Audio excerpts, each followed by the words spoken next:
Right, okay, so this lesson is, well, what I said was going to be the last maths pure topic lesson. May not actually be, because we might do one more next week with a slightly different type of example. We're pretty much there, Certainly the last live lesson today. Looking second part of differential equations. So we did the first part on Tuesday. As a very brief recap, it's when you need to split the dy and the dx onto separate sides of the equation, separation of variables, and with the y's connected together with the dy's and the x's connected together with the dx's, if possible.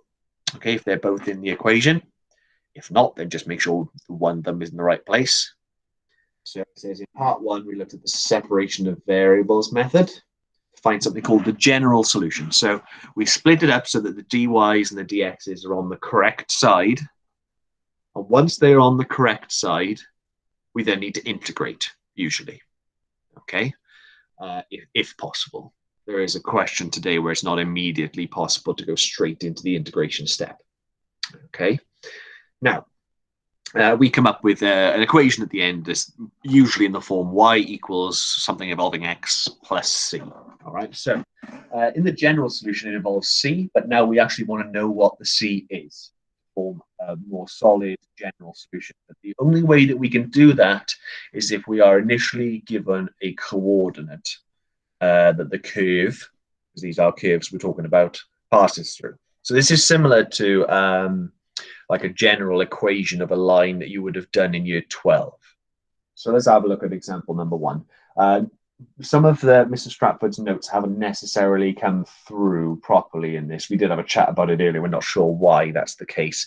So, and there's the odd mistake that he's aware of, but he can't change in what I've downloaded for some reason. So I'll try and point out where those mistakes are if it's appearing when you download it too. So it says here, the gradient of a curve is given by dy by dx is equal to x cubed minus x. So first things first, there's no y variable in this. If there's a y variable in it, it's slightly more difficult, but we'll go through what to do now. And it passes through this point. Now the coordinate is the difference in today's lesson compared to the previous lesson. And we need to find the equation of the curve. General equation would have been what we were doing last time. But now it's moved to the equation because it wants c to be found as well. It says, firstly, use separation of variable methods to find the general solution. So that is where I am taking this dx and moving it to the same side as the x's. So it goes on the end there, and I'm leaving dy on the other side. Then, once everything is organized, if there was a y term as well on the right-hand side, that, of course, would have to move to the left-hand side to go with the dy. Then you integrate, and you integrate with respect to y on the left and with respect to x on the right.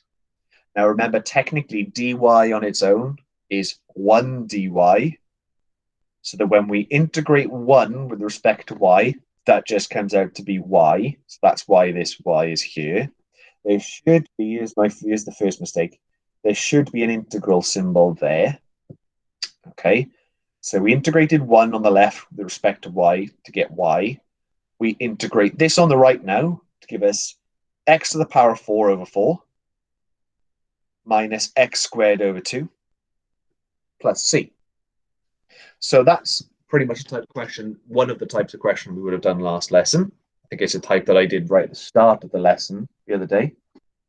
But now we want to find out what the value of c is. Now, to find out what the value of c is, I need to sub in my coordinate that I'm given in the question, 2, 1. Okay? So if I sub them in, x equals 2 and y equals 1 into the generic equation here, not the dy by dx equation, it needs to be in the general equation. Then I put in 1 on the left, 2 instead of x, 2 instead of x. And if you were to type that into a calculator and rearrange it, you would eventually get c is equal to minus 1. So if you want the overall equation, then you need to sub that back in here on the end of this equation to give you that.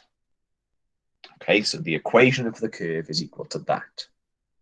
All right, so essentially that's the only difference today's lesson compared to last lesson.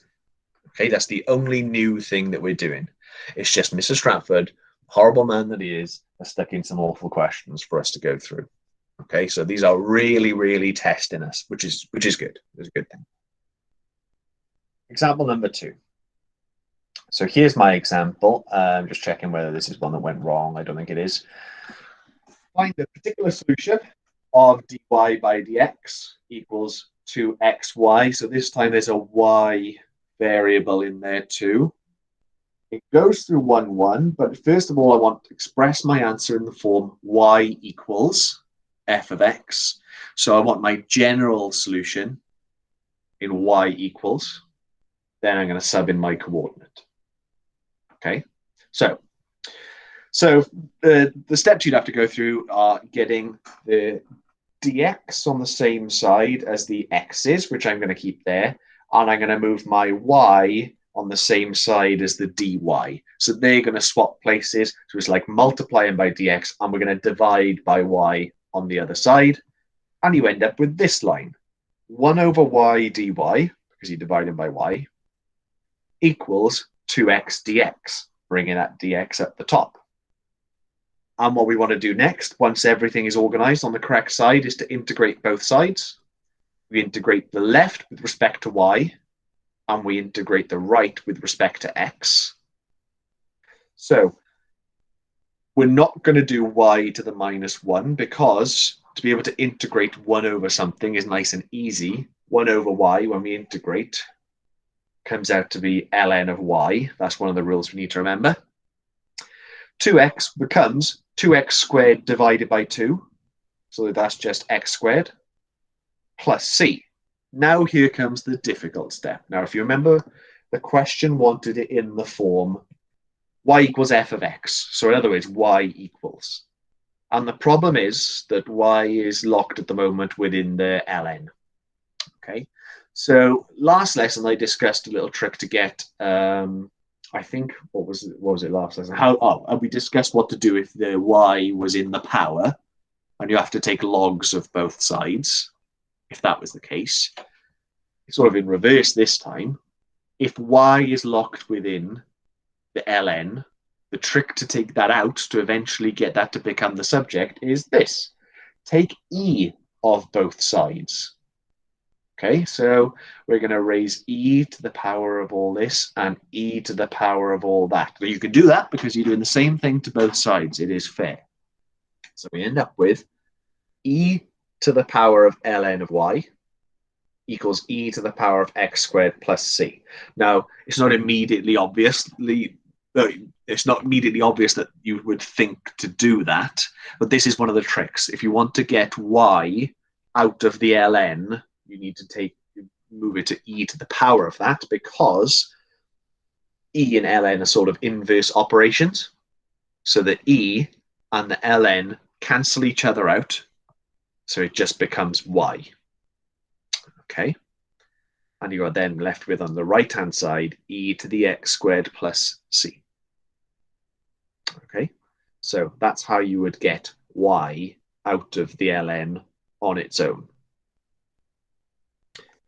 Another way of thinking of that is if you have ln of y equals x squared plus c, then remember that ln of y means log to base e of y equals x squared plus c.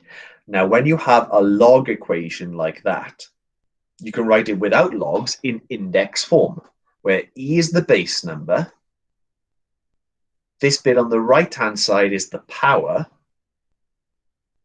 and the answer to that is the y. So those two things mean exactly the same thing. Okay, no matter which way you prefer to think of it, that's how we would get y on its own. Anyway, we had a coordinate given to us in the question of 1, 1. So we're going to sub 1, 1 in to this to work out what c is. So 1 is equal to e to the 1 plus c. Now, it's not a particularly easy thing to sort of rearrange that or work out. You can use logs to get this down, or you can just use a bit of lateral thinking. Anything to the power of 0 is equal to 1. So I need to make this power equal to 0 to give me an answer of 1. So therefore, C has to be minus 1, because 1 minus 1 is 0. So anyway, if C is minus 1, you sub that back into that C there, and you end up with a final solution answer of that there. Okay, now, not a nice question, that one. I did say they're going to be tricky today. The new bit is nice and easy, subbing in a coordinate. We're all capable of doing that. The difficult part is what to do with these logs and these exponentials. Now, there's a big mistake in the way this question is written.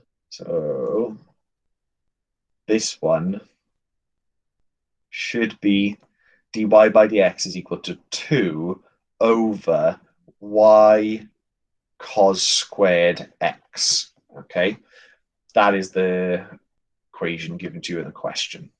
All right, now solve this differential equation. Dy by dx is equal to 2 over y cos squared x, given that y is 2 when x is pi over 4. So there's your coordinate, pi over 4, 2. Just not written like that. Express your answer in a weird way this time. Y squared equals, but it'll become clear why we want y squared soon.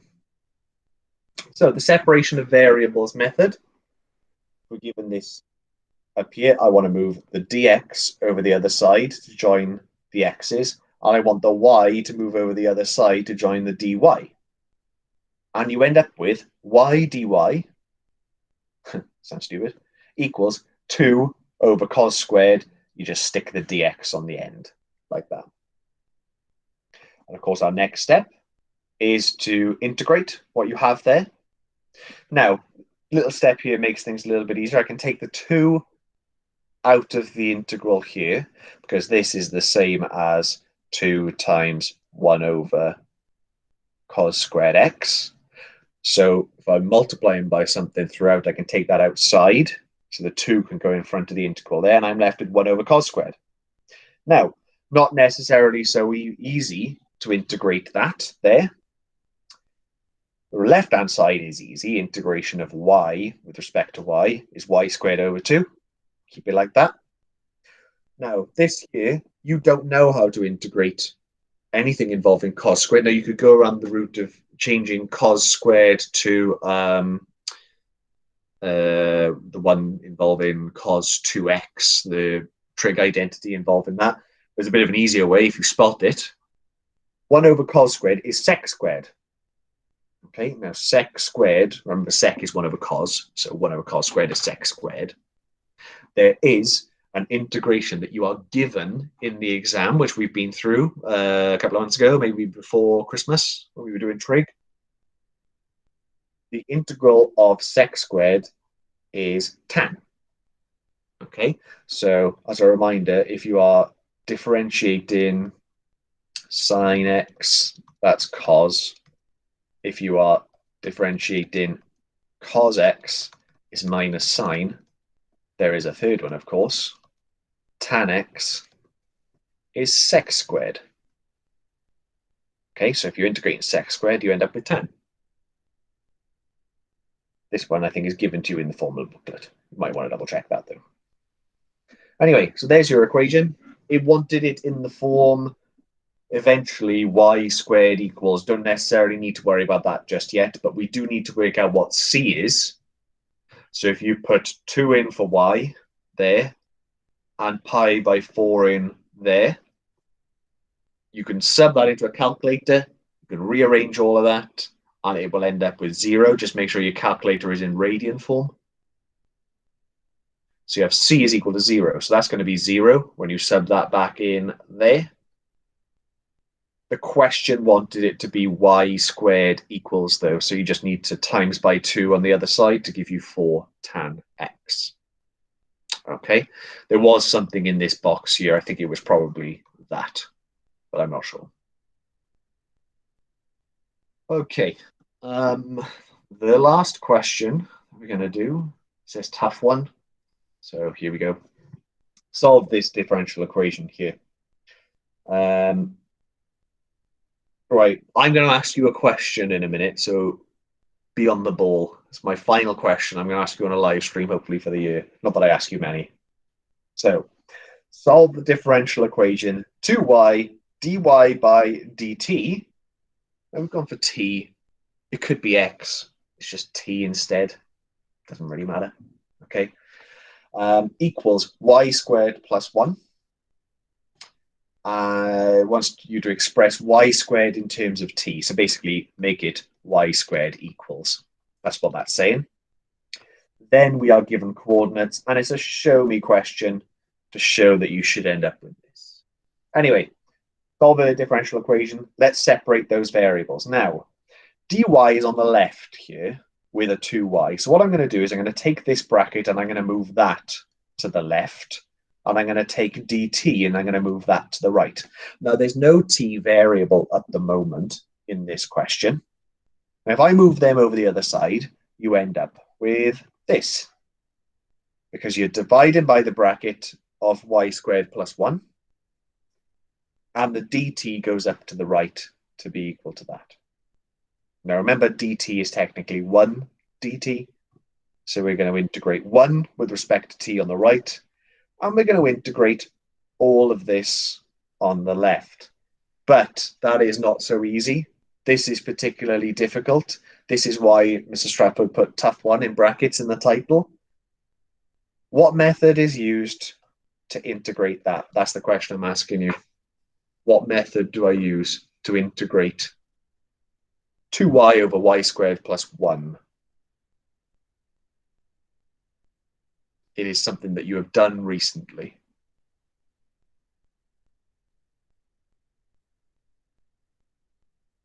There's no easy way of doing it. Nothing cancels out at the moment on the top and the bottom.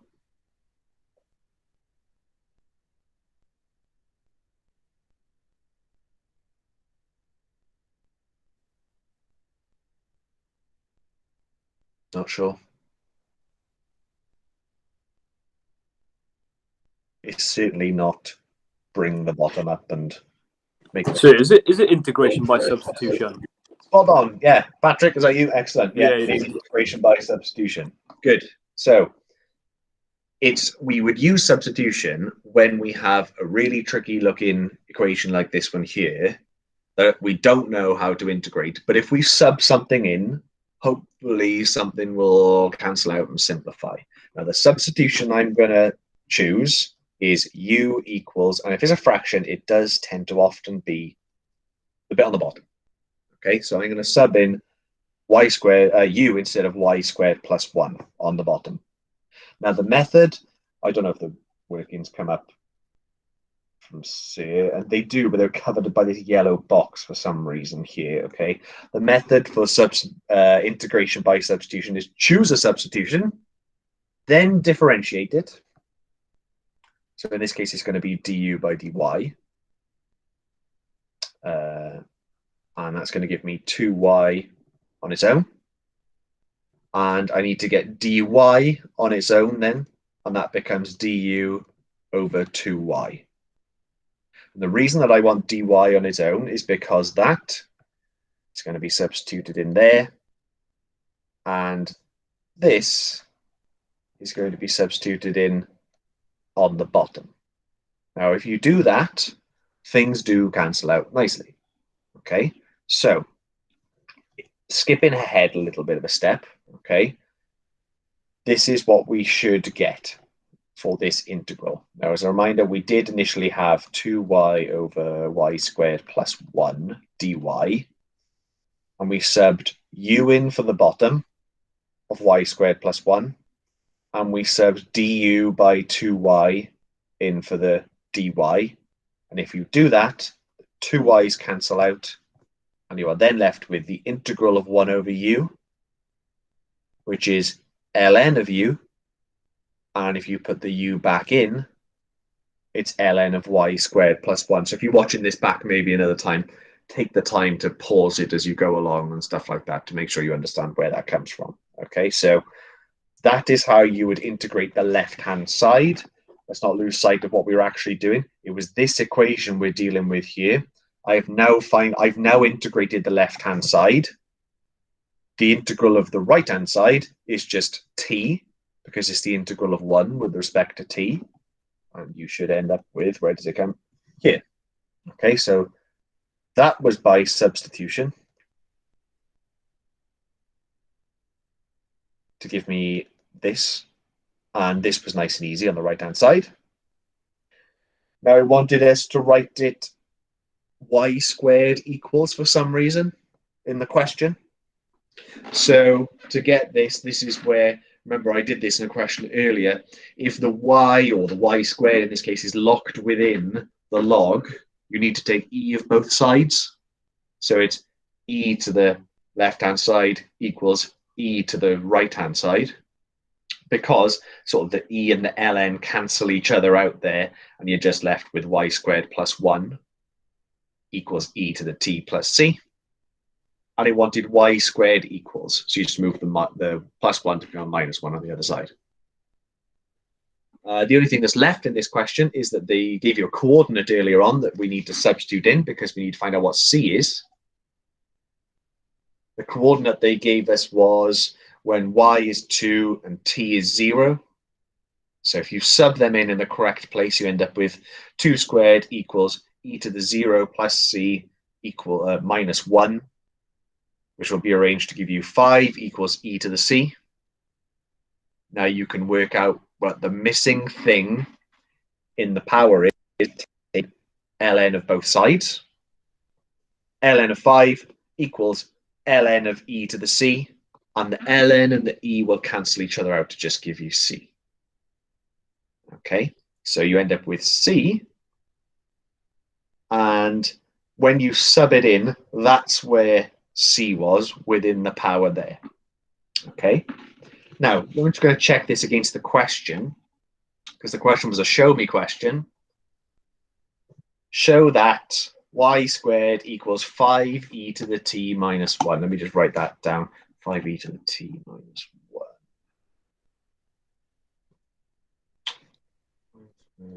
5e to the t minus 1. That's what we should end up with, but this is what we've actually ended up with, which is a little bit different. But that's not to say it's wrong. We just haven't finished simplifying that yet. Now, e to the t plus ln of 5 can be split up into two separate logs multiplied by each other. That's the rules of logs. If you're adding within the power, what did I say with logs? Sorry, just normal indices. If you're adding the powers, you're timesing things together. Okay, so that is, this part specifically ends up being e to the t times e to the ln of 5. Now, remember, e and ln cancel each other out. So you're just left with a 5 times e to the t minus 1, which is what that question should give you. Now, very, very tricky question. I don't expect you to sort of fully have understood that straight away. I thoroughly recommend using some time to watch the video back afterwards. Okay. Mr.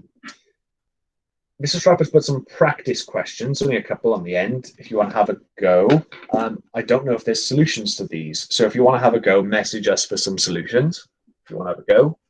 Just before you leave, he's going to put an assignment up for tomorrow's couple of lessons. We don't want you to submit a picture of it because we're back in work next week. We'd rather mark them physically and give them back to you, which is great. So can you do it on paper and just keep it? Give it to us. I think the deadline he's going to set is for next Friday, maybe. So just give it to us in school at some point next week. Yeah, that's the last live lesson finally. It'd be good to see you all back in school next week. So thanks for logging in, and I'll see you on Tuesday, my lot.